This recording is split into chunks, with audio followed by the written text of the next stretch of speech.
Aquest Sant Joan Vall s'adapta als protocols anticovid. Per això, la programació es realitza en espais delimitats, amb control d'aforament, registre d'assistents, públic assegut, distàncies, mascaretes i gel hidroalcohòlic. Atesa la normativa vigent, cal reserva prèvia d'entrades per a totes les propostes. Les localitats mantenen el caràcter popular, combinant entrades gratuïtes amb d'altres a preus simbòlics, entre 1 i 3 euros. Però, com funciona? Les entrades es posen a disposició per a persones empadronades a Valls, el 26 de maig a les 10 i, de manera general, a partir del dia següent, 27 de maig a les 12. Pots reservar-les a través del web valls.cat o presencialment a les taquilles del teatre principal. Consulteu bé el programa abans de reservar entrades, ja que alguns actes coincideixen en horaris. En cada activitat es podran adquirir un màxim de 2 localitats per persona i reserva, a excepció dels concerts musicals familiars de xiula i rigui per xics, on se'n podran reservar 4.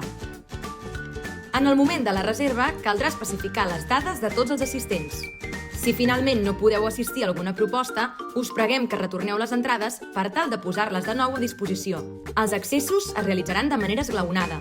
Es demana arribar amb suficient antelació i no es permetrà l'accés als recintes un cop iniciats els espectacles. Els escenaris principals disposaran d'espais destinats per a persones amb mobilitat reduïda, que caldrà reservar presencialment a taquilla.